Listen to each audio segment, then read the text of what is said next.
Let's talk event photography gear. Hello there.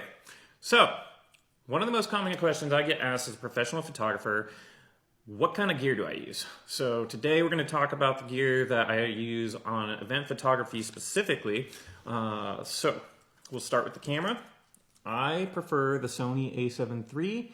We're not going to get into camera wars between Nikon, Canon, and Sony's. I used to be a Nikon guy, but I really do love these Sony a7 IIIs. They're full frame mirrorless lenses or full frame mirrorless cameras. Their sensors are built for low light photography, so when I'm doing concerts, weddings, anything where I may have to deal with low light situations, I have fallen in love with the Sony cameras because they kind of perform, I feel like, much better than a lot of the other cameras do in low light until you get into the $8,000 and $10,000 price range, and that's when they kind of start to equal out and become comparable, in my opinion. So another reason why I really like the Sonys is they have killer autofocus, especially with the lens series that I use, which I'll get into in a second. I can set it for eyes, and when I'm shooting a concert or out on the go doing photography of people, I really like how sharp my eyes are and how easy it is to grab eyes.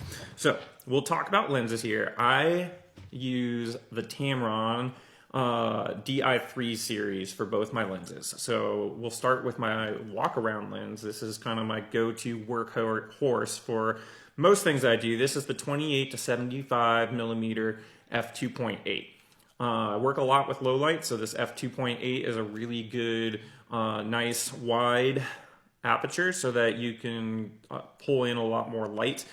Then the way these lenses also work, Tamron, they came up with a new formula for the glass for this series, and they're super sharp, great color, very little chromatic aberration on these things. The thing that kind of sets them apart, besides performing really low in low light, is the autofocus is super fast, super sharp, and always dead accurate.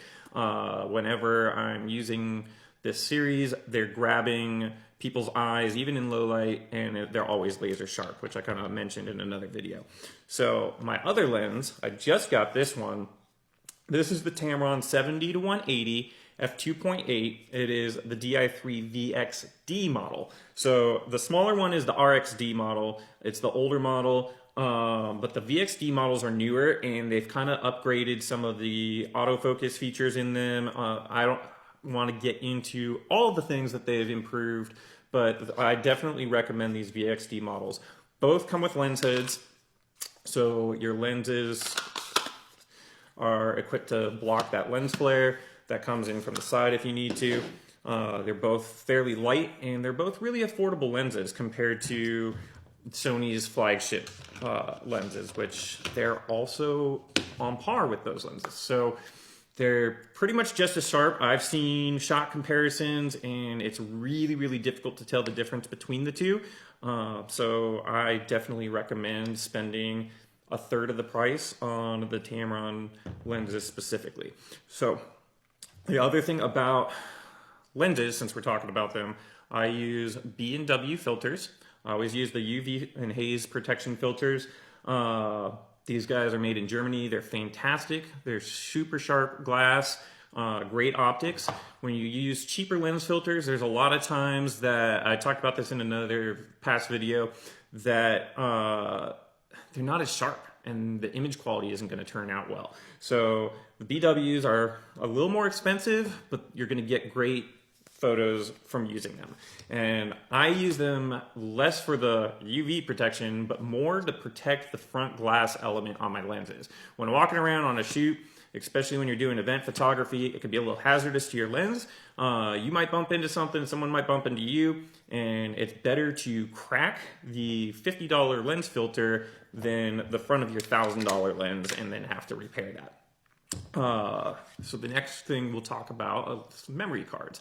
I typically have been using the 64 gigabyte Sony cards. You want to make sure you get a nice high-speed card for photography work, even video work as well. I feel like these cards did really well for the photography stuff, but I'm also going to be doing a little bit of video. So I had to upgrade the card. A videographer friend of mine, Cameron, recommended to go with the Angel Bird, and I picked up a 128 gigabyte. You want to use a V90 card, so anything less than a V90, the video could just stop and cut out, and you'll have no idea that it happened, so you could lose footage. So definitely make sure you get these high-end V90 cards. They're going to be a lot better. And then we'll talk about the strap. So I personally like these Peak Design straps. They're really customizable the way they work on your camera body. They're super strong material. They're made from seatbelt material. And you'll see that they've got these little clip things here. And I kind of have a bunch of little knobbies hanging off my camera. Well, those clip into this Peak Design strap, and I can adjust the layout however I need for whatever shoot I'm on, so that my camera hangs in a way that is more comfortable for me or easily accessible and that kind of thing. Other thing I always make sure to pack, we got Zeiss lens wipes. You get dust, you get fingerprints, all kinds of things get on your lens, and you want to make sure that you're producing laser sharp, high quality images. So these are good to have on hand just to do a quick clean of the lens. And if you just get some minor dust and debris, I recommend having just one of these little air pumps. It's good to get the loose dust off your lens without having to spend the time to wipe it. And if you're swapping lenses a lot in an event and it's kind of dusty, you can use that to blow the dust off of your image sensor.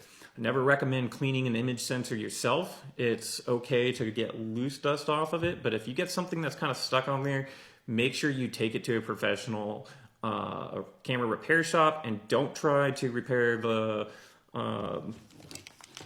sensor yourself, because you could damage it and then you're gonna have a very sad day. So next we're gonna talk about lens pouches. I personally like hip pouches. I like being able to stick a bag on the side of me, not carrying a big bulky backpack and trying to swap lenses out. I'm usually going back and forth between a shorter range lens and a longer range lens. So having it on my side, a lot of photographers will do this. It just makes it easy to swap lenses out. I bought this one for the new lens that I bought, and it's a little short. You can see that there, but it's not so short that it's still not going to close.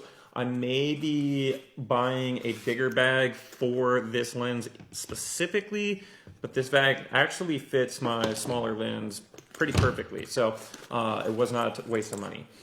For those of you who like to hang something off of you versus having it on your belt or hip, these bags also come with a strap. I did forget to mention the name of the bag. This is a B-Paul bag. I looked up reviews. They all seemed pretty good. This is a new bag for me. I used to use Low Pro ones, and they were really good as well. And of course, just a belt to hold anything on. So that is the quick look at all the gear that I use on an event photography shoot. It suits me well for low lighting and being able to move things around really quickly and being able to adapt to a situation. If there's any other gear questions that you guys have, post them in the comments, and I'd be really happy to answer it without getting into super detail on these shorter videos. I may do longer ones that go into depth to the questions that you have. So hope this helps, and I hope you guys have a great day. Keep shooting. Thanks. Bye.